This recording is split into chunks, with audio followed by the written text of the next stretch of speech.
Yeah.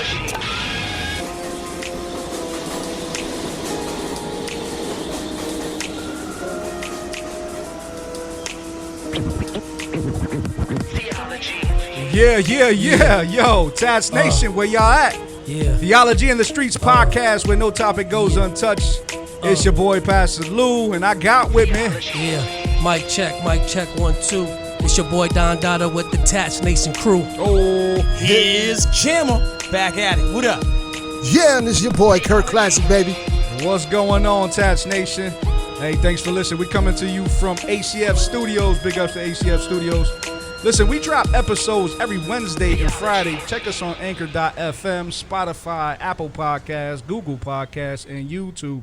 And follow us on Facebook at TATS Podcast, Instagram, and Twitter at TATS_podcast, and YouTube, Theology in the Streets. Listen, subscribe to our channel on YouTube and show us some love. We appreciate what y'all doing, TATS Nation. Make sure y'all share it with others too, man. Listen, if y'all got some family members, friends, whoever that might catch what we're talking about up on here, have them jump on the train for real. Yes. So topic today is music and inside perspective. So we got with us here our brothers here from TATS crew. They all are musicians to some degree. They all have experience in the music field. I'm the only dude that doesn't have any kind of musical bone. You were a critic, a strong critic. I am a strong critic and a strong listener of all kinds of music. But music and inside perspective.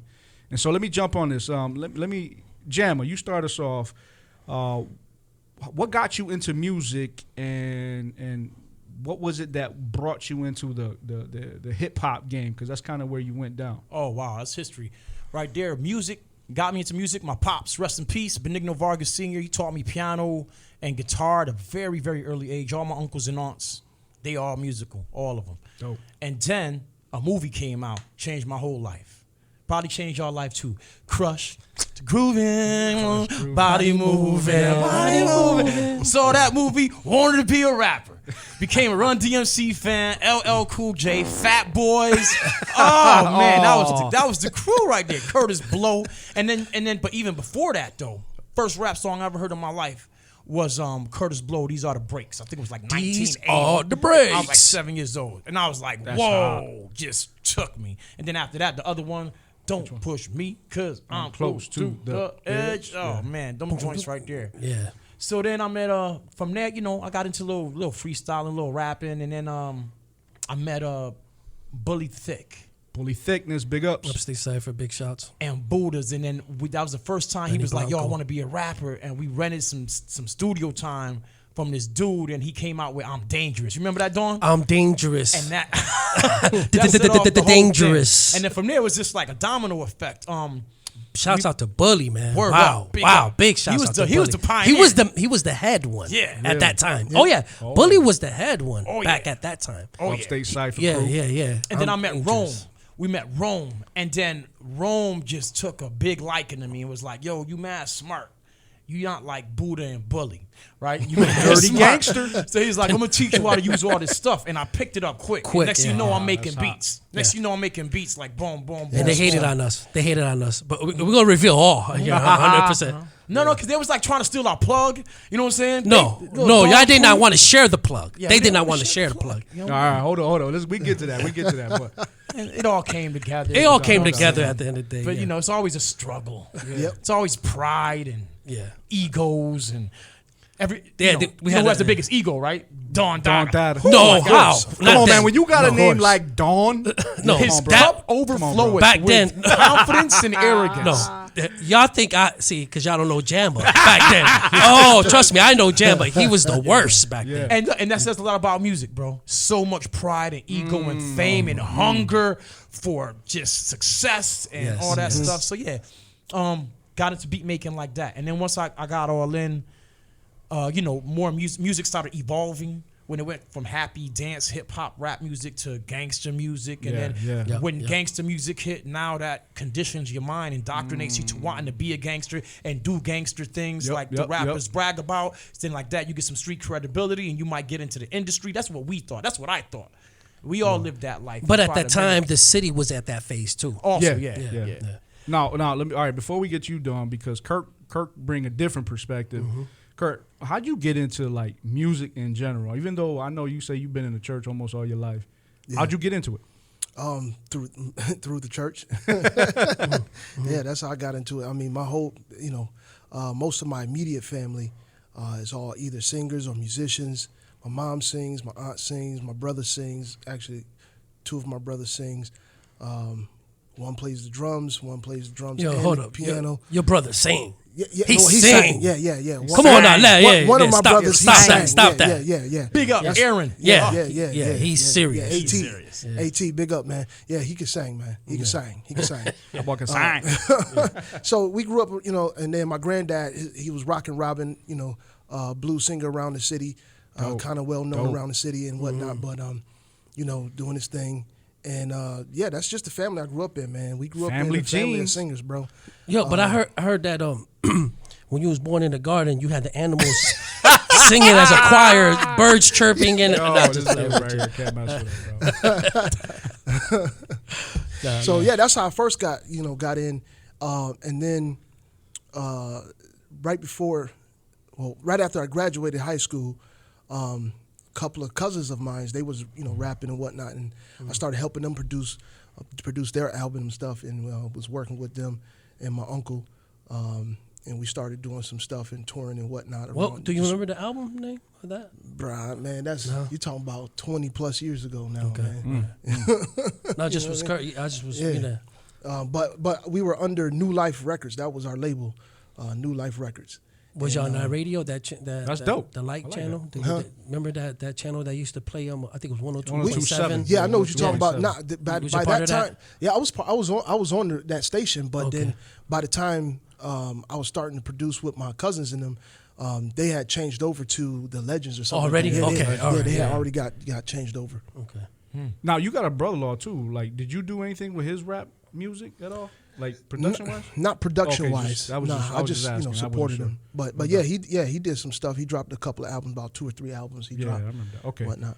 All right, Don Dada. How'd you get into the whole rap game, bro? Well, like Jamma, my parents had a serious archive growing up. They had, I'm talking about, remember them little records? Yeah. They had, when I tell you, had a serious archive, they had soul music, Motown, they had Elvis Presley, they had rock, you know what I mean? And they had every genre. They just had music. Yeah. Yeah. They was all across the board. Like, you'll hear Elvis Presley playing, then you'll hear, Al Green, then you hear, like, all over. Then you hear Journey. You know what I mean? Like, they didn't discriminate. Like, Yeah. So while growing up, exposed to that type of music, then my brother, Prime, big shouts out to Prime, he started getting into hip hop.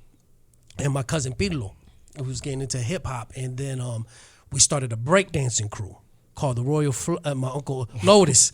Big shouts out to Lotus. So we started a breakdancing crew called the Royal Flush and something. I forgot what it was called, but I thought it was Bad Boys Rock Together. that's before that. That's before that's BBRT. Yeah, B-Boys Rock Together. Okay, so it was Royal Flush and something crew. And Andy was, Lotus was Royal Flush. So we had a breakdancing crew, and we would go battle people. We'll go battle people. And when I do my movie, my opening scene is one of the battles. That's how I opened the scene of my life of my life. But anyways, So we going there already? Oh yeah. making a movie. I'm making a movie. Yeah. Just the podcast Wow, right now. shameless plug Yes. right Hey, there. listen. Shameless Hold on. Listen. Ego. Listen. Hey, listen. I'm receiving funds if you would be part of this. Just donate because trust me, it's gonna be legit. You're gonna like it. Wow. Anyways, but we used to go and battle, and I was only 5 years old at the time. So they used to bring me as the secret weapon. So they would be battling, and my brother had this dude that he was on the newspaper back then, Edwin, I think his name was. I might be butchering his name, but anyways, and we would battle, and they'll pull me out, out of the cut, and I'll be a little 5-year-old kid just killing it. You know what I mean? And that's how it started. We started performing at schools and everything. They used to take me out of my brother was in 6th grade. My brother used to come to my kindergarten class and take me out for practice in the gym. Wow. That's how it was. So we was doing that. Then we got into the music. My brother used to write a little flow here and there, but my uncle Lotus tried to write a little. Remember what is it? Lotus, yeah. Remember Lotus did that track? What was that? Oh, Lotus had did a track, man. I wish I could remember. Anyways, Lotus had did a track. My brother wrote it for Lotus. So he ended up doing the track. And, we going to parties. And back then, that's when house parties was big. And we was dealing with gangs and stuff. And guess who you would see shine? Like, they're shut down. They're like, yo, yeah. And everybody would go, yeah. And these dudes would grab the microphone. Right? And it was Jamma J, Bully Thick, and Benny Blanco. You know what I mean? Grabbing the mics at the parties.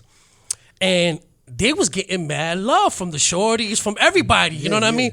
And I said, I want in on that. I said, you guys, listen, you guys got fat while we was in the parks of the streets. I want in. And nickel bag gets sold, I want in. So I wanted in on that. And I remember that I wrote my first rhyme. That's why I love this guy. I talk a lot of junk about this guy, but I really love this guy. Mr. Big? Mr. Big. Mr. Big. It was a story about being a big drug dealer. Yeah. And the first person I had showed it to was Jamma. How old were you, like 12 or something? I was like about younger than that. I probably was like 11. Yo, like it blew 11 my years old. mind. Wow. Yeah, I was like 15, 16. Yeah, yo. Right? And I thought I was dope. I'm like, yo, Jamma, J. What was And my I name looked up back to then? Jamma at that time. What was my name back then? It was Jam. It was Jazz. Yeah, Jazz. It was Jazz. Jazz. Jazz. Yeah. Yeah, and he's like, yo, peep this, man, peep this, right? And he told me to rhyme, and I was mind blown. I was like, yo. And he support like he and I looked at him, and I was like, yo, that's dope. Yeah, he said it just like that, and he encouraged me so much, like, cause he could have made me or break me at that moment. I'm gonna be honest with you, and he was like, yo, that is fire. Yo, he's like, yo, you should keep writing. You know what I mean? That is dope. That's your first rhyme. I'm like, yeah, it's my first rhyme. He was like, yo, that is dope. Then from there, then 7 years later, he stole all my shine. I moved to the back to productions. He's the main rapper. Thanks, Don. Thanks, but bro. yeah, that's how it started. And we running from there. Running from there. That's when he met Rome and they started producing. So when he was producing with Rome and they wasn't letting us get in the studio. So Lotus was our manager at the time. But we was doing more shows. They was getting more studio time. That's what they was getting tons of studio. They lived in the studio. I was so jealous. They lived in the studio, man, just 24/7. They actually lived in the studio, really lived in the studio. So we over here struggling for to find producers because they was hogging up all Rome's time. So and they got Green Lantern. We ended up meeting Green Lantern. Green Lantern. I did my first. Green Lantern. Well, I did my first track on a keyboard. Put it like that, right? By Creator. We did it on a keyboard. Okay, big shouts out to Creator, and we recorded it. It was called 40s to the Heart. Remember that 40s to the Heart?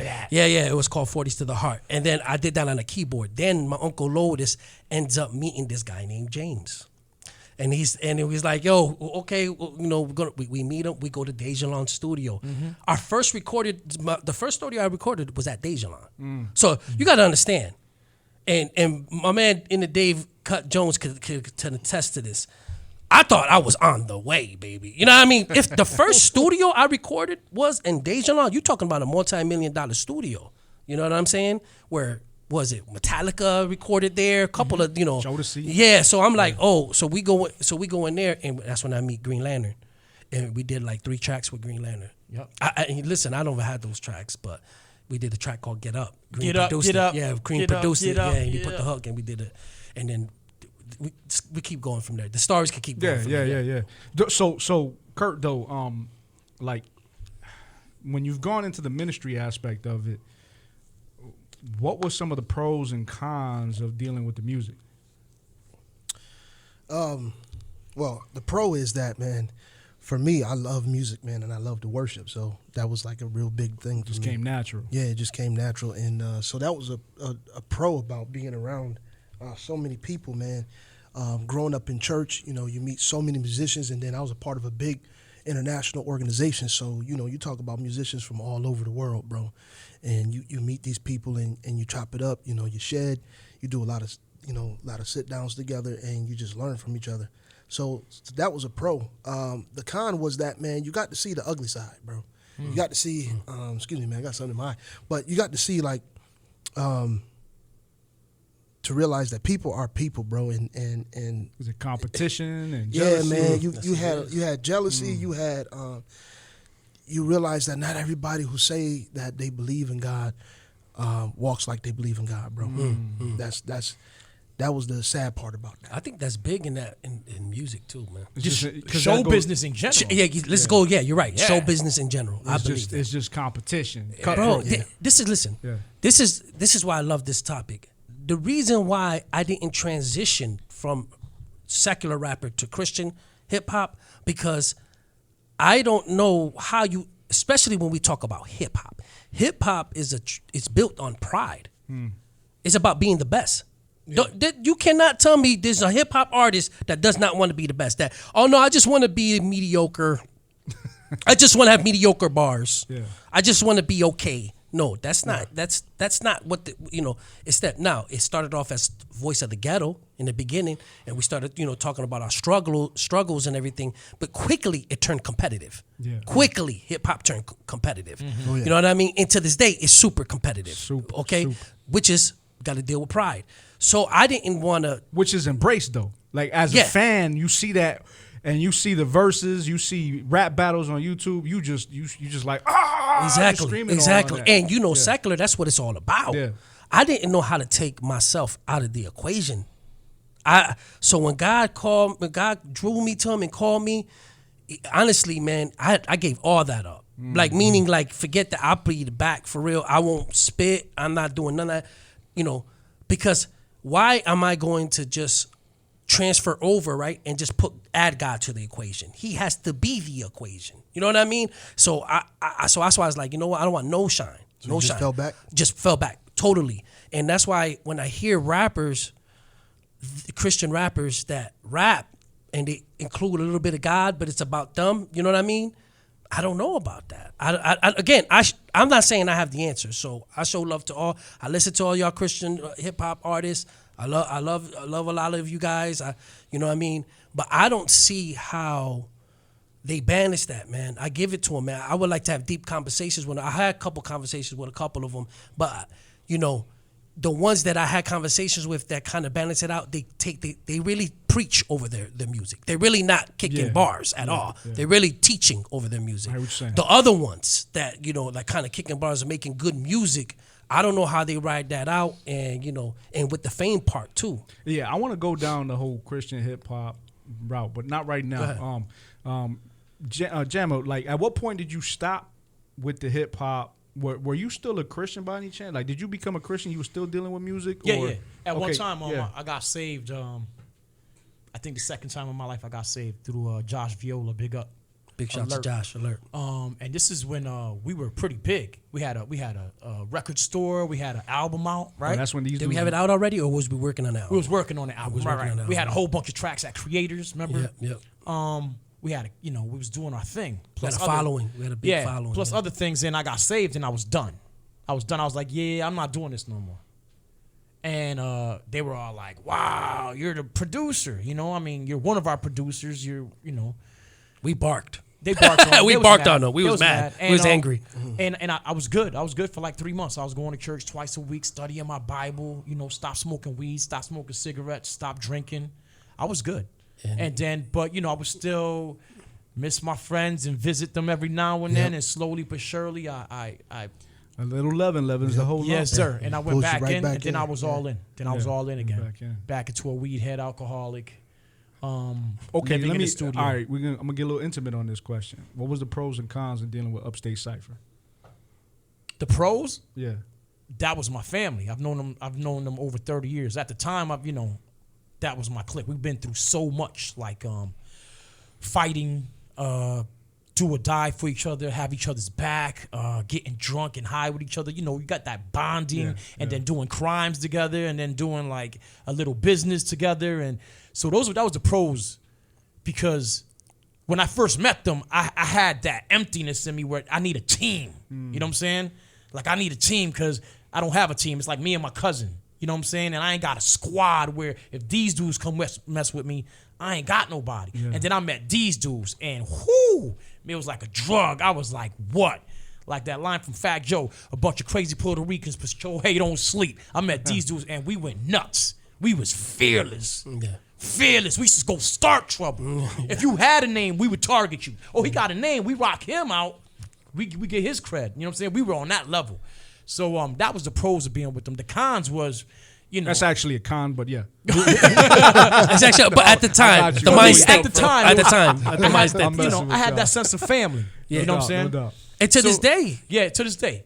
You know, if you Yeah, got that's friends still that you've tight, been right? All y'all. we still tight. All We y'all still tight. Yeah, over that's 30 dope. years. Over 30, like That's it what's up. wasn't. It's authentic. Yeah. It's real. It's love. Yeah, It's it's love. family. It's I real feel you. love. Yeah. Plus, coming from a broken home, you know what I'm saying? yeah. I needed that sense of family, unity, and I found it in these guys. And we went through a lot. So that was a pro to me. A con was, man, because I met them, before I met them, I was a nerdy, smart, intelligent kid on the right track, and I would mess around every now and then. So I dropped out of high school, became a weed head, became an alcoholic, got into trouble, in and out of jail, a lot of fights, you know, teenage pregnancy. yeah, like the doors Those were the cons. that were open went down the wrong Oh, way. absolutely. Absolutely. I made all the wrong decisions. Every wrong decision you can make at the most important time in your life, 16, 17, 18, 19, that's going to shape your whole future. I made every wrong decision. See, the pros and cons with me would be a little different though, because I mean, yes, it's the same thing. You know what I mean? Same. All that he just attributed the pros to, I'd say the same. But the fame part too did something for us. You know, because we was kind of like we had little fame. You know what I mean? Oh, yeah, we did. You know, and so it was kind of like, you know, it was like that's again. It was that's a drug, It's just a right? drug. It comes with the part of the music. If you're good, you're gonna get fame. Yeah, the you're gonna get recognition. fame. You go. Then a lot of stuff come with that fame, and it feeds the pride. Listen, I'm just being transparent, bro. Yeah. And people can front if they want out here. They can front if they want. You cannot tell me when you are a successful rapper and you got skills, and everybody's telling you got skills. Bro, it get do to your head, it bro. do Oh, yeah, something to you, yeah. bro. Yeah, it get to Trust your me, man. head. And if no one's telling you whack, no one, bro, they waiting for you to spit. They can't wait for you to spit. Bro, I went in places where people believed in me so much, bro. Like, man, it was like if I was already famous already. People crying to me, you know, things that, you know. Crazy. You know, yeah. Come on, man. Man, the thing, you know, the fame part of it is it feeds the pride all day. So that's my pro is to see my pro is that I've seen that the enemy working there. So I can That's a con.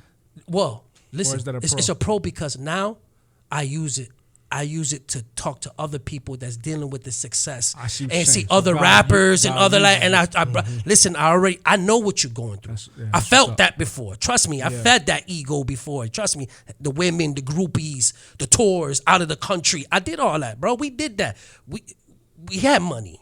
We was making 100% markup. We bought our own CDs, Yeah. and you know what I mean. We didn't have a label. We was straight profit when we made ours. We spent our money on our own stuff. So you know, I can feed back. That's my that way. Yeah, I so use so it. now you can, yeah, I hear what you're saying. So now Yeah. there's an aspect of for the musicians that you deal with, there's mentorship. Exactly. Okay. Exactly. But now you guys had talked about this off camera and stuff like that and off audio. That when y'all went into the record studios though, it just seemed like looking back, hindsight 2020, there was times where it just felt demonic. Yes. Can y'all elaborate on that? Oh yeah. Tickler, go ahead. Yeah. I mean, It was crazy. I remember the one that you was at when Remy was doing her track. You remember that? I went there a few times. Went over there just to hang out. Remember a when few Remy times, when Remy was doing the and it was like everybody was smoking. I don't know if she was doing her album. Remy was doing something.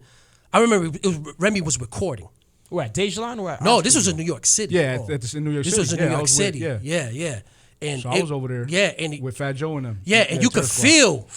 you could feel demonic, bro. Yeah, you could feel it in the air. Yeah, you know that what I mean? That was yeah. Nah, it's funny. So just in my experience, so I went over there to New York City and I forgot what studio was that where Pac got shot.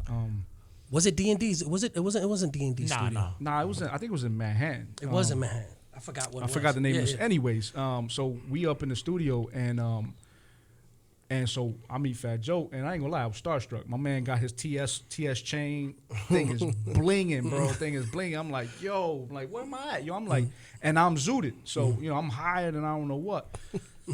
And but man, I felt this presence in that place, man. Even even though I wasn't a believer, man, I was like, yo, I need to get out. Yeah, of here. you wasn't a believer. That's the crazy part. I was like, I don't feel comfortable. I ain't trust nobody there, bro. There was a bunch of killers in there. That's what I'm saying. There was some real dudes up there, and yeah. I was like, yo, I'm some dude that's from upstate, broke, corny old clothes on. You know what I'm saying?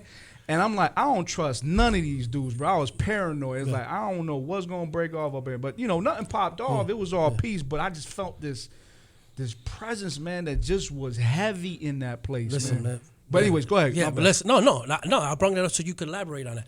But shouts out to Fat Joe too. I give him much love and respect for everything he did for us.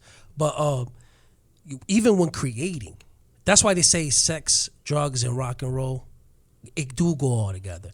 Now, I don't know about the Christian realm because, we don't. You never been there. I never been there. I left it alone. But I know doing music on the secular level, oh yeah, it go hand in hand. We would do music, and then we'll listen to it. Then we had to have the high effect.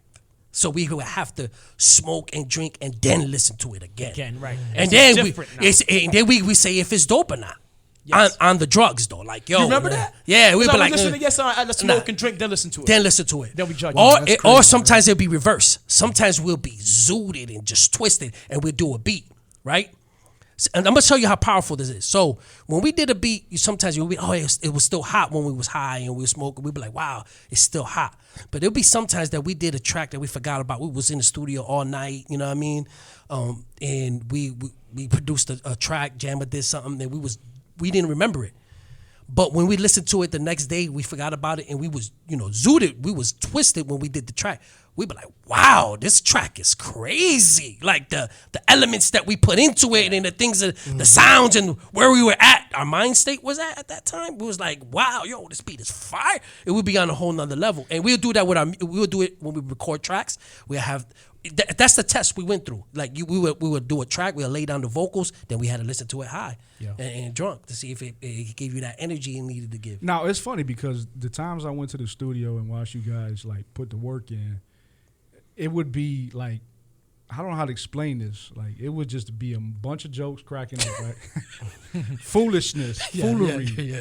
However, Fun times as like soon as somebody got into the recording booth, it was all competition. It seemed like. Yeah. Now I'm just one who just would see, right? Oh yeah. It just seemed like it was all competition, and the seriousness of being in the booth was something interesting to watch. Yes, and then we battled to get on tracks. Oh, we did the Wu-Tang effect. We had the Wu-Tang effect. Oh, it was too many of us. It was 7 MCs. So if you was trash, and then the fights almost broke because people be like, "That's trash, drill it." We'll be drilling your track all day, like, "Yo, you." Oh. And then when you come on, we be like, "Nah," you know what I mean? The track goes low. No, this dude can't feature. So we have arguments. But I tell you what, when you're writing, man, it's like something takes over you. I know it used to happen to me. You get into a trance. Oh, you go into a trance. Yeah, man. You go into a trance. But bro, that I cannot. Lyrics is coming to my head. My hand, it's like without thought, man. It's just like I'm overwhelmed by lyrics and it. Everything's connecting. Yeah. Just connecting. You get into a zone. Feel the spirit. Yeah, just and everything you're writing is you're glorifying the 3 temptations of Christ. Egoism, materialism, hedonism. And it's just pouring out of you. And it pours out of you. And you're worshiping it. You're like, loving it. Yo, dude, listen to this bar. Check this bar. Ooh, that's fire. And the more you worship yourself, the hotter you can deliver that. The more hotter that it be, bro. It be on you, bro, like a ghost, baby. Yeah. Like it just be like woo. And bro, your aura, your vocal tones, your mic control, it just be like it'll just splurt out everything connecting. It's crazy, bro. Crazy. All right, we're gonna jump back on this, but we got Trending on the Streets coming up now. What up? Trending on the Streets. Here's Jammer again with President Donald J. Trump superseded the Congress because they can't make a decision on what to do about the economic crisis going on for the coronavirus. So he did 4 executive orders in which he said, "Forget you, Congress," and I think he's trying to buy some votes. Forget you, Congress. And all he said is he's extending unemployment benefits. He's preventing evictions, which a brother in our church is extremely angry about because he owns a couple houses and he hasn't been paid. I was talking to him yesterday. You can't He's kick him pissed. out. You can't kick him He's out. like, they owe me like $8,000, Dave. Everything's great. He owes you $8,000. And the It's government okay. is preventing him from evicting these people.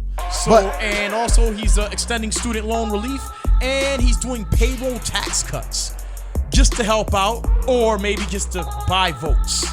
I think we're buying votes. No. Hey, you got my vote, Donnie. I'll see you in November. I'm keeping it real. I'm doing it for the people. We're doing great. Wow.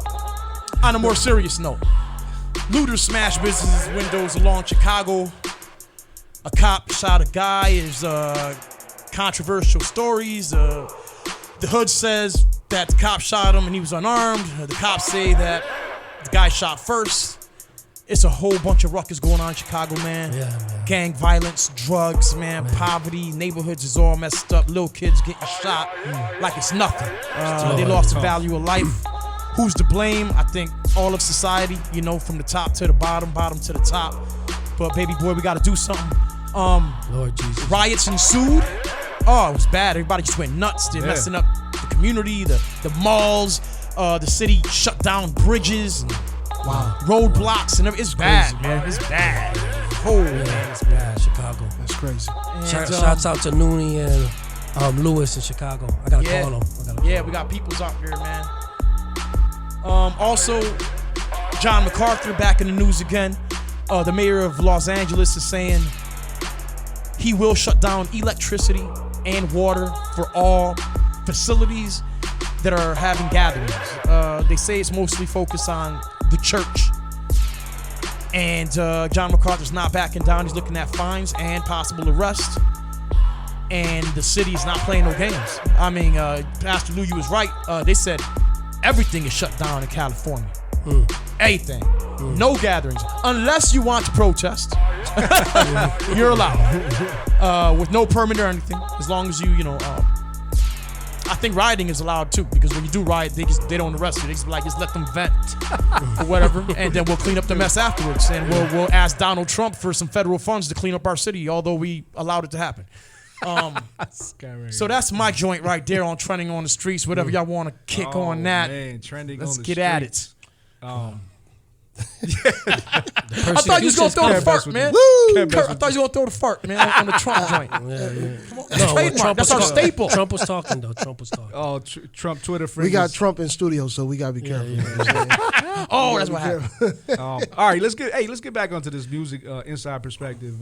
Kurt, now, you love the worship and what has been like the people you've dealt with on a professional level, or even from a worship level. Yep. What kind of positions have you held, and what has that been like, in dealing with the people as well? So mainly because when I grew up around the music, early on I got in behind the scenes. I did a lot of production stuff behind the scenes, so working the board, the soundboard and stuff, doing engineering and all that, setting up, sound systems and everything. So that's what I started to do as far as like for some of the professionals and stuff and things like that. So I got to see like a lot of the behind the scenes things that goes on in music. And I'm gonna tell you, man, it's not that much different from the secular, man. Wow. To be Elaborate, you, man. Elaborate. Yeah. I mean, some of these people are so prideful, man. Like I had one dude, man, that was doing a show for a church, and they asked me to run the sound system and everything. So they had this guy come in. He's a I don't want to put his name out there, but anyhow, he's a well-known artist. I'll put it that way. And he came to me, and he said, "Now, when y'all go to announce me," he said, "make sure you let them know that I was Grammy nominated, and I think Stellar nominated." Wow. And I'm thinking to myself, like, "Yo, you was just nominated. You didn't get the actual award." You know what I mean? I almost wanted to like, "Yo, that's whack, bro." Like, Are you serious? Are you serious? Really But you wanted to be known. He wanted to be known, bro. Yeah. And I'm thinking to myself, like, yo, this, and this wasn't like a huge event, bro. This was like, we're talking about maybe a couple hundred people. So it's not even like, you know what I'm saying, you doing like a huge event like that. But this brother was serious, man. He was like, make sure you let him know. Did he have a spread that they needed to provide for him when he came through too? Nah, he actually did that pro bono. So Okay. I'll give him that. You know what I'm saying? But he wanted. So, anyways, man. So you see that side. You see that. You know, you got a lot of pride. Then I also seen a lot of the other stuff, man. The ugly things, man. How people just, you know, you again, man. It's like you wonder, man. Like, are you really saved, man? Like you hate to Judge.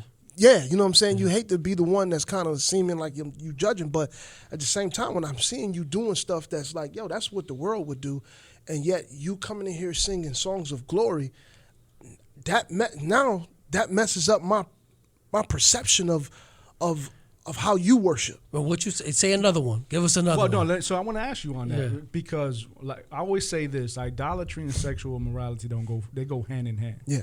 So how much sexual immorality went on with lot. like worship? That's why I said a say lot. another one. That's why I said say another one. Yeah. It went on a lot, and not only that, man. Man, this is gonna be tough, bro. You talking about homosexuality, bro? Is rampant. Oh yeah. Rampant, man. I'm talking about, bro. It's dudes I would never, ever, ever want to be caught alone with. Never, bro. I'm telling you, I seen stuff, man, and I'm like, yo, that, and you know how you peep game, man. You notice certain things. You like, man, that ain't something don't seem right, and you see a lot of funny business going on, and then if you really wanted to get in the in crowd, man, there was certain dudes that you could tell, man, they had something going on, and that's the only way you was gonna break that in crowd is that you had to be one of them. So they had the cliques, and then you had, absolutely. Okay, so church leadership didn't do nothing with that? Nah. So at what point? Nah. How did that become church culture, and we've allowed that to happen? I think it's because now, see, I grew up in a very like conservative, but yet like you know, strict Pentecostal, but not legalistic. You know what I mean? I understand, kind of a church. Okay. Where our bishop, he was cool if we didn't have a drummer, if we didn't have an organist or whatever. He was cool. He was like, we're gonna keep on rocking. We not like, you're not gonna come up here playing and you not living the life. At least from what we can see. You know, what you do behind closed doors, that's on you. Yeah, obviously, but if he even suspected that something was foul, he was coming to you like, yo, you got to sit down, bro. Yeah, that's rare. You got to sit down. That's very rare. though. So you ask why that. This is the reason why I think it goes on. It's because a lot of people are scared that they're gonna lose their membership. Because a lot of these dudes, man, you talking about, bro? These cats can play and they can sing like these, and they bringing people in like, they you gifted, know what I'm saying? They drawing people to the church now. Don't get it twisted. You know what I mean? I wanted to get into that right there. Elaborate. The power of music is so powerful. Yeah. When you watch a movie, you got the music in the score, that's right. background. Yeah, the score is and important. it manipulates your emotions. It brings you to a place. That's how powerful music is, right? And then so the church is doing this now, right? And they're overlooking sin because, yo, this man can sing or this woman can play the piano. So we don't care if she gay.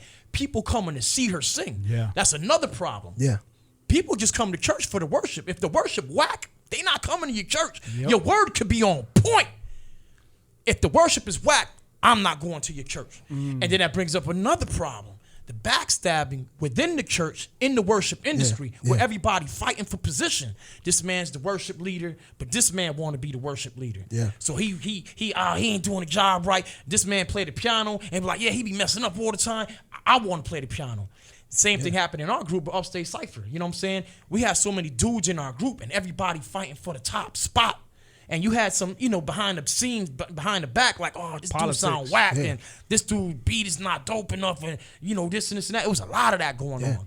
And it germinated, and it kind of separated us a little bit for a while. It did kind of fracture our friendship. And it's doing the same thing to the church. It fractures the church. And the church is being seeker-friendly and overlooking sin. just because the music is just to dope. fill it, just to fill and, in the- bringing and in- you know what? Just like bringing in what you were saying earlier, is you see a lot of with the sexual immorality. You see a lot of dudes, like keeping it real. The women love. Man, if you can play, if you can sing, if you can direct the choir, the women be fawning, Yes. It's be recognition, it's fawning, fame. and so you see a lot of dudes, man, they doing it because they know. That's the only That's reason. that's Can't tell me that they ain't filling your head up and your heart yeah, up. man. Come on now. You know, man, Come on, let's like be yo, real. these dudes be out here. You know what I'm saying? They doing it because they trying to attract something. Yeah. You know what I mean? Just keeping it real, man. I done seen a lot of that going on. That's tough, man. A lot of that going on. And that's rampant in the church, and the fact that it's going on under leadership's nose without maybe addressing it really just kind of shows the condition of where the church is at today as a whole.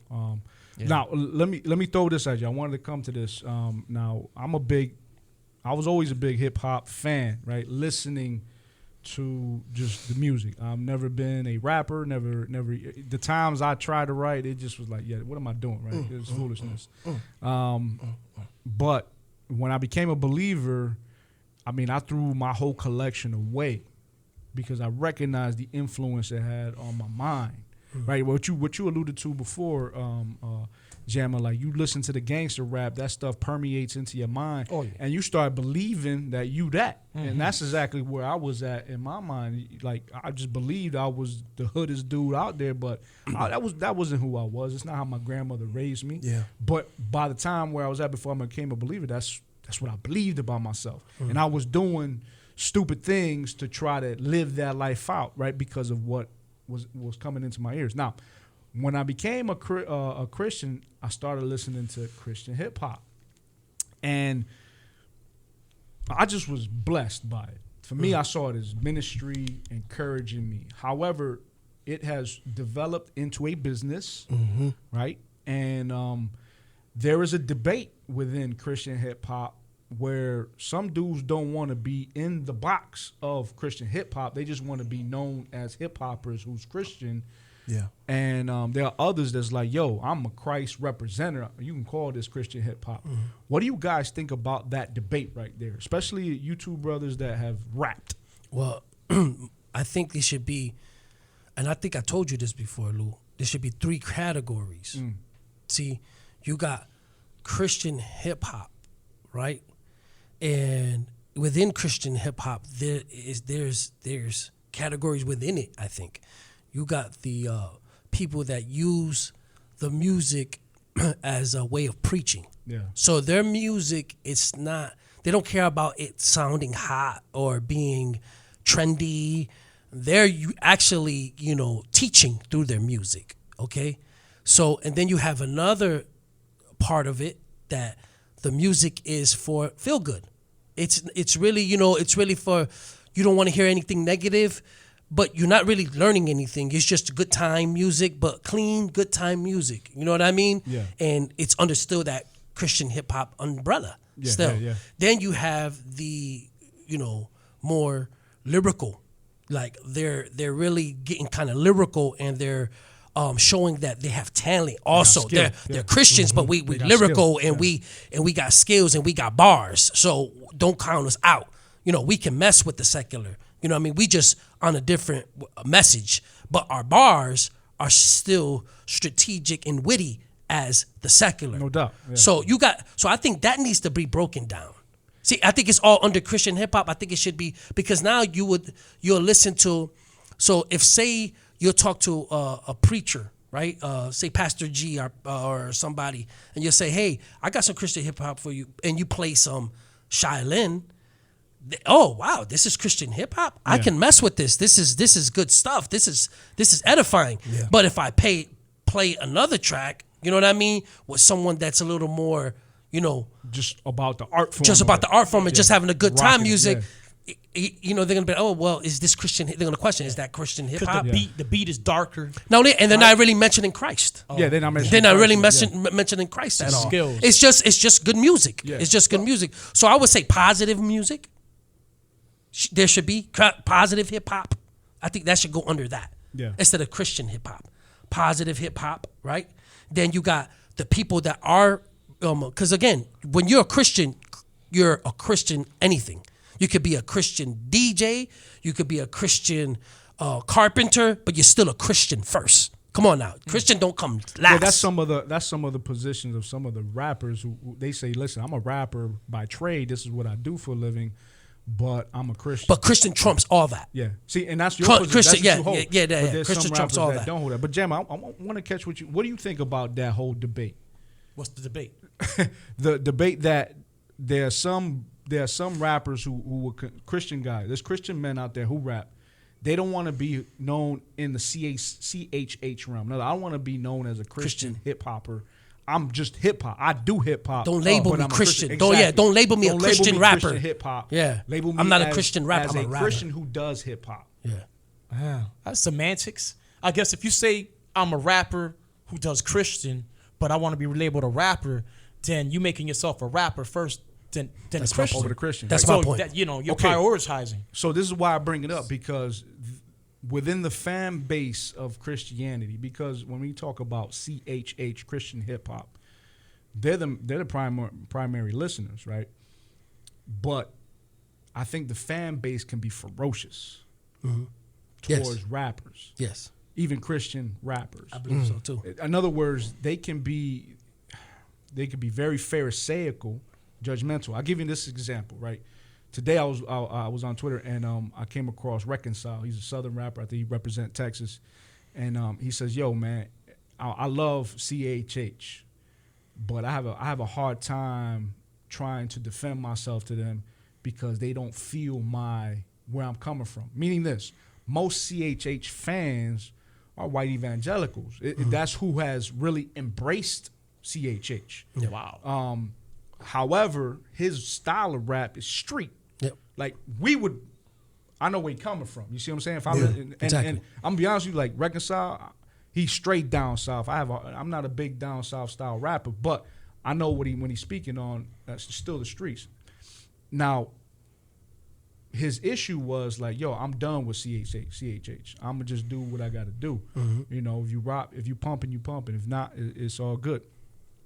Another rapper who jumped on, commented, and Jafai Life. I don't know if you ever heard of Jafai, right? You know, Lifey. I used to like Jafai. Yeah. Yeah. He still pumped some stuff, and I've always rocked with Jafai Yeah, from the beginning, since since like 03. Yep. Nevertheless, Me too.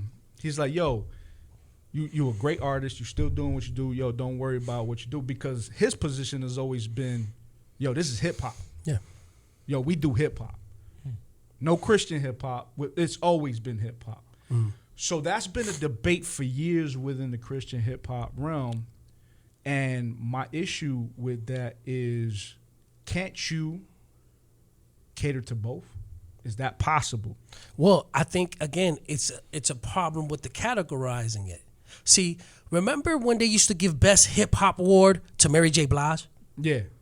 Sure. And we be like, bro, that ain't hip hop. That's Yeah, R&B. yeah. Why is she getting the Best Hip Hop Award? No doubt. It was an issue there. You know what I mean? Even remember Tribe Called Quest even talked about it. Remember they used to talk about, you know, R&B and hip hop didn't get along. The pop music yeah. it didn't It get wasn't along. feeling. It didn't get along. There was a line there drawn.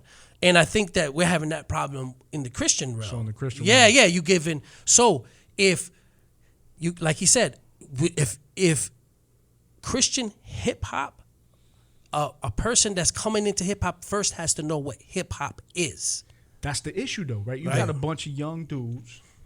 They don't know the art form. right? Exactly. They don't know the art form, They yeah. they hear good music. right? Exactly, It's yeah. in their mind, and because hip hop in general, both in the secular, specifically in the secular, is the most influential genre out there, right? Exactly. Across all nations. Yeah, hip-hop in general. Yes, hip hop it is is. taking over. I mean, it's all over the world. Yeah. So if all you know is like hip hop and good music, and not only that, secular is just, it pumps some of the trashiest stuff out there, right? Exactly. But then you have you're a believer. Let's say you become a believer, or you grow up in a household that's just embraced. Like my son, that's all I pump in the car is Christian hip hop. But he don't know really what's going on there. He don't know the art form. He don't know what the background behind hip hop. But he's listening to it. And will he understand the differences? Can he understand the differences? Well, the thing is, and when you talk about reconcile, the dude that you was talking about, Yeah. if people listening to it, right, and they're not getting, even if he's talking about street, right, and they're not getting some type of Christ light from it, Christ-centered message. yeah, right? some type of message. Now, it ain't got to be crazy, Nah, but I it's what you're saying. but it's got to, if they're not getting something out of it, then again, now we're just doing hip hop, like Jafia said. You're just doing hip hop. You're not. You can't label yourself. The problem is The problem is they're building fan base off of Christian hip hop, that's- and then they're and then branching they're off, shifting. and they're Yeah. shifting off to hip hop. yeah. See, there wouldn't To be the a pro. secular. See how you notice in the secular realm when a person would do mention Christ in a little bit in a song, right? He don't get that, right? Because he started off in hip hop. Mm-hmm. He never. They know where he coming from. So when he adds a little Jesus did this for me a little on one track, it's not a big deal I hear you. because they know where his lane is. If you do the opposite, the fans are saying, "Listen, we supported you because it was Christ centered. Now you're doing just regular hip hop. We didn't. But is Yeah. that fair to the artist? And now I'm just playing devil's advocate because I'm gonna be straight up. I'm a CHH label. I love that label, right? That to me it represents something distinctive from what the world offers. But is that fair to the artist at all? Check it out. Go ahead. Question, right? So the question is, can you be a Christian hip hopper and still make regular hip hop, right? Yeah. Right? Yeah. Now, what does regular hip hop represent? For real. Since its inception, back in the days, self, right? Self. Like you Self. said. That's what I said. Me. Self. I'm Me. this, I'm Me. that, I'm Me. dope. That's you why I buns. stopped it, yeah. I get this, I do that. You can't Exact- see me. always. That's hip hop. That's hip hop. That's what it is. That's what it is. Self to Self. the core. Self. Right? So you got a Christian hip hopper, right? And you're saying the question is, can you be lukewarm? That's a lukewarmness, That's a great right? way to look at it. It's like I want to do Christian Is it? hip hop. I want to rap about me. I want to rap too. about me. I want to That's- rap a little bit about me and not everything Christ centered. Yeah, That's when you know what I'm saying? That's why. we got to be careful Yeah. because, like, I think I'm gonna say this before I say what I want to get to. I think the problem is it happens when you have someone come out as a Christian artist. Yeah, that's what I said. Yep. Right? And then all of a sudden, because you notice that, there's a whole nother revenue stream over here. You trying to tap into that? Now you're trying to tap into that revenue stream. And now you want to separate yourself, or now you don't want that label that keeps you basically pigeonholed to this revenue stream over here. Yeah. Now you want to jump ship and you want to be ambiguous in the way you deliver your art form, right? So I think that's the problem. That's good. Now, where I say we got to be careful is because then you got to put that in almost everything that produces any type of art form or expression, because then you have, let's say, a movie director. Yep. He could be Christian, but does that mean that he has to put out only Christian Style movies. style movies, like only things about Christ, or can he just do a regular movie that's maybe just a feel-good movie, you know what I mean, nothing crazy, Well, just a decent feel-good movie? Yeah. Is that okay? That's what I Is said. it? That's what I. So That's what I'm. this is what I I said. No, but look at you. This is what you It's a and real- then- yo, it's a no, real topic. No, and this is what I was saying. So, like you said, revenue, right? Yeah. And we know that can be money, right? Yeah. But I think also we can look at that as the appeal of fan base too. Yes, Okay. absolutely. You know what I mean? Yes, You got. Oh, you want this other fan base that they idolize bars and strategic wordplay. I want them to tap into them. So then the pride comes into that. I want to. So if I know that I want to tap into them, I'm going to get more lyrical and let the art form take over more and take less God out. So let me ask, because where you're going with it, Dawn, is that you're saying that within CHH there should be more labels, subgenre style. Right? Right? That's what I would say, make clarity. Okay, so it brings clarity, right? Because you're coming from a point of perspective as a Because I'm looking out for them too, the rapper. I'm looking out for the artist too. So this has been some of the arguments from some of the rappers who represent the Lord that don't want that label. They said they don't want to be put in a label. I mean, they don't want to have be put in a box. Categorized. Exactly. They don't want to be I hear you. categorized or labeled that way. So, what do you say on that? But I think it's the same thing. Is let's get outside of hip hop, right?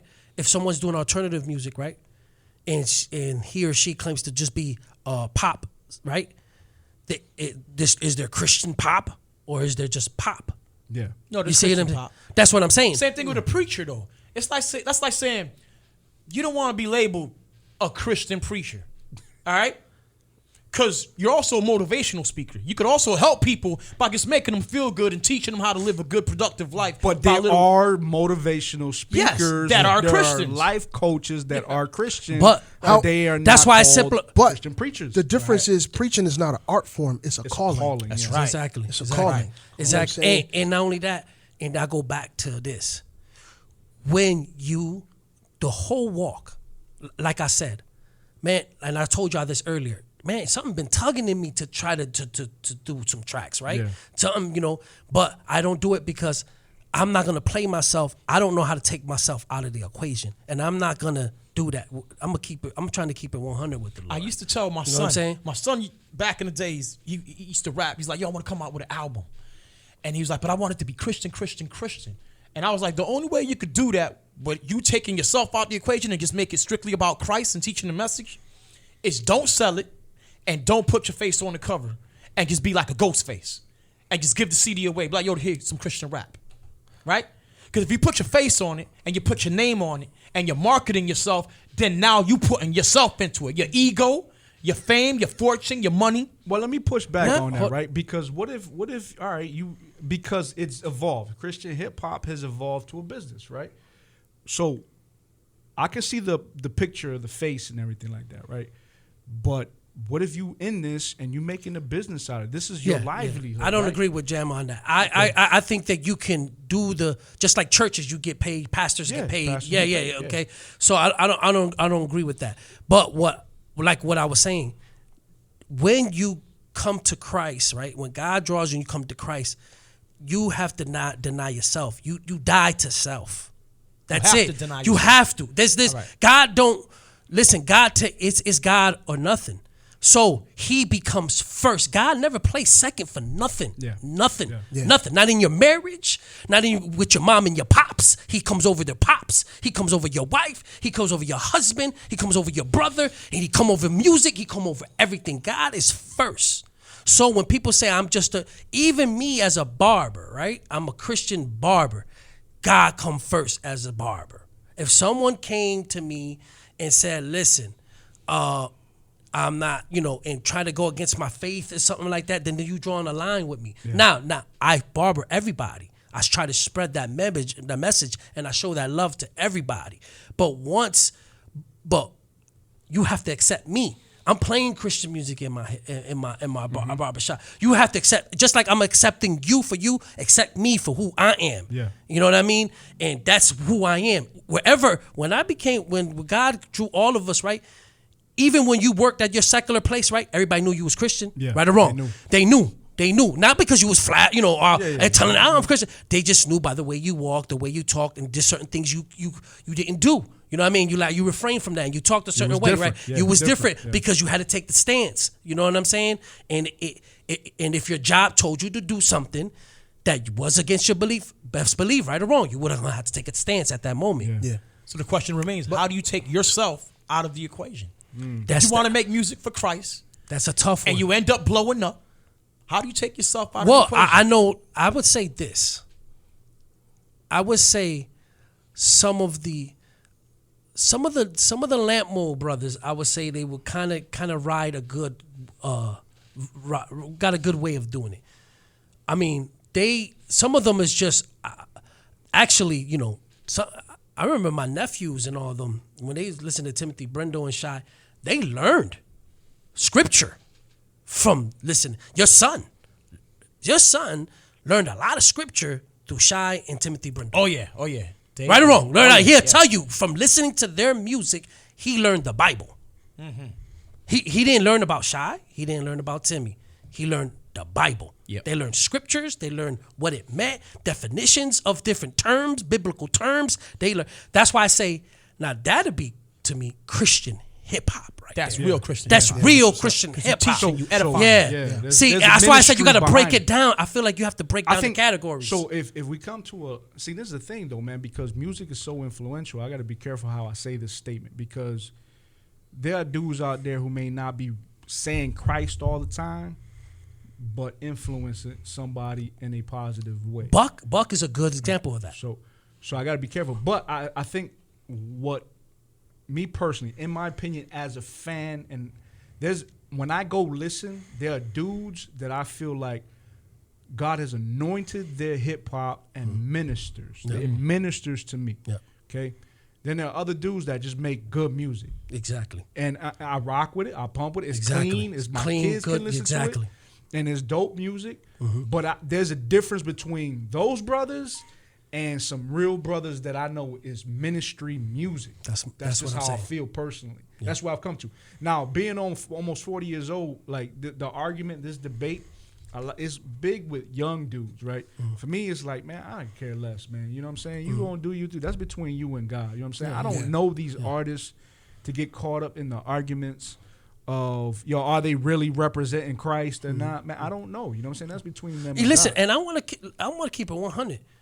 I got, come on, man. Are we always listening to Christian? Like, no. Come on now. That's what I'm saying. So I respect them for doing some hypocrisy steps. Yeah, I respect them for doing some feel good music, some music that's good, that for the moment to chill or to do that. That's why I got no quarrel with them. You know what I mean? Like, I understand that. You know what I mean? And I think there's a time for that because ain't nobody chilling with they shorty with the candlelights, listening to, Kurt Franklin at that moment.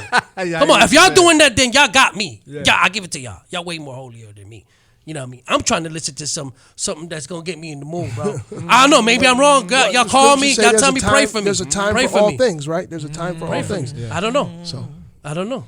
I just feel that there's but are you listening to R. Kelly?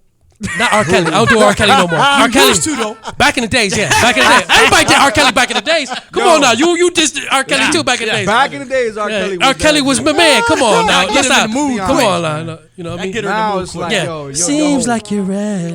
Oh, my bad. No, but listen. But, we ain't always. You know what I mean? When you trying to, and listen, Christian hip hop has come a long way. It has, and I think it's still evolving. When I was in the second, I listened to it back in the days. It was corny, man. Come on now, let's just be real. I mean, listen, the message is never corny. The message is always powerful, right? But the way they delivered it and the beats and their wordplay, it wasn't working with nothing. They weren't working with nothing. Let's just be real. It was, no doubt. Yo, listen, we're gonna pick this up in extended thought. Yes, sir. But any shout outs y'all want to put out there before we have our street spotlight close out the show? I did have a shout out in my mind, but shouts out to Canada. Canada's listening. Canada's listening. Canada, the nation of Canada? Canada's in somebody. We've Canada. infiltrated one of the most liberal socialist. We got it. We in Canada, bro. We in Canada. Hey, he just shut down Canada. Yeah. There you go. There go that. But we just had Canada. Now we going. Now Canada's gone. That's why you can't bring him nowhere, man. You can't take this dude now. He's got a shirt on today. That's the problem. Yo, but I wanted to shout out, what else? It was somebody else, but go ahead. Y'all give you a shout out. Yo, I want to give a shout out to TATS Nation for all y'all who disagree with us. And I want to throw this out there because, listen, man, we ain't all got the answers. We stay in the core doctrines of Christianity, but in the topics we discuss, you may disagree with us wholeheartedly, and we want to put it out there. Listen, you have a disagreement with us, yo, email us at theologyandthestreets@gmail.com, and we'll feature your comment, and we'll go forward, and we'll have a little discussion on it. And kind of give, maybe in our extended thought version, we'll give a little shine on your comments. But yeah, listen. I got my shots out. And so to my boy, this is TATS Nation president right here. Stephen Ryland Jr. or Ryland Stephen Jr. He gave me a text. He was like, "Yo, I just listened to the first episode, and I disagree with every topic y'all brought up." Wow. Well, send her the email. But yo, much love, man. Yo, check his music out. Ryland Stevens Jr. Yo, he got some dope music. Check him out on YouTube, man. I disagree with all his music. Yo, big shouts out. Listen, big shouts out to Buck Barnabas, creator. Big shouts out to D. Will. Big shouts out to Green Lantern. D. Willie. Big shouts out to Fat Joe. Big shouts out to Tony Sunshine. Big shouts out to everybody. You know, my man. Enough with the shout out. You rolling credits around here, bro. Lochness, Upstate Rolling Cypher. credits around here, bro. What's going on, man? Everybody. Bully Thick, Benny Blanco. I don't think Dave and The Jones Dillagers. likes your Green Lantern shout out. Yo, no. That's my dude. Green always show me extra love, man. I got mad love for Green. Hey, yo, all right, Green, we dead in that. I got man. love for Green. I don't care what Y'all y'all killed the talking shout about. outs, yo. Green is my dude. All right, listen, yo, this is Street Spotlight, yo. For real, I want to give a big ups to Australia out there. Yo, CHH, Christian hip hop over in Australia is doing it, man. Yo, big ups to B-Boy Enoch who got us this connect right here. And representing Australia, yo. The BRB, this is the name of the artist, the BRB, short for Be Right Back. Listen, this is a brother right here who's got some years in the hip-hop game and Christian hip-hop.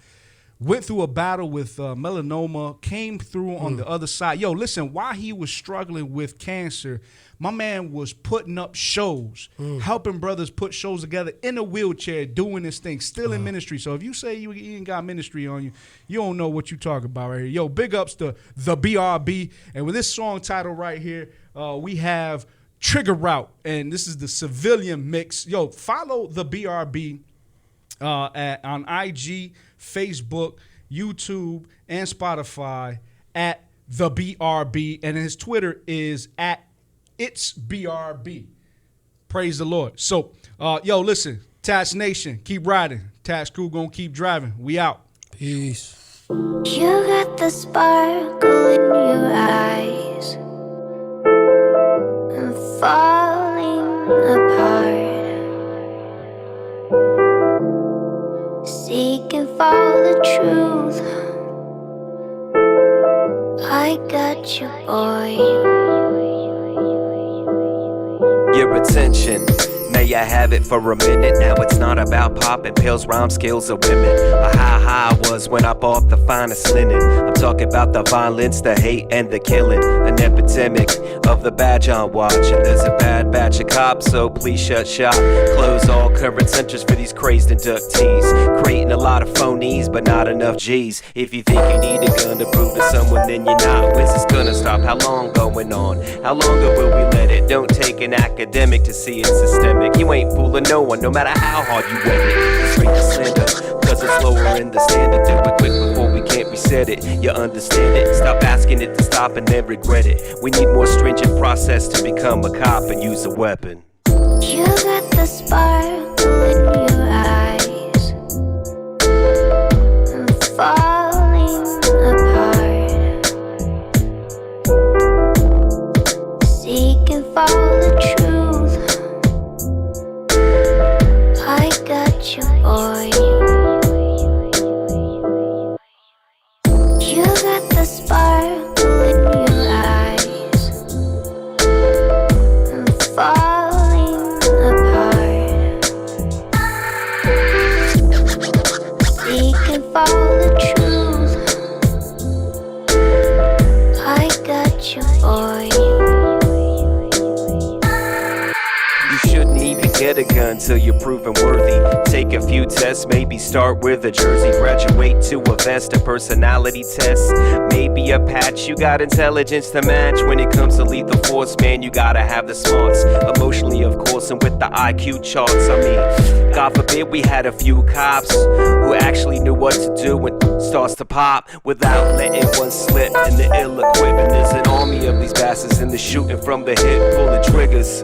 And bodies piling up faster, and these blocks is falling down like a bad Jenga master. We got too many questions for these priests and these pastors. You can't give excuses like they don't know what they're doing. Man, not saying I got the final solution, but something needs to be done about all this damn shooting. You got the sparkle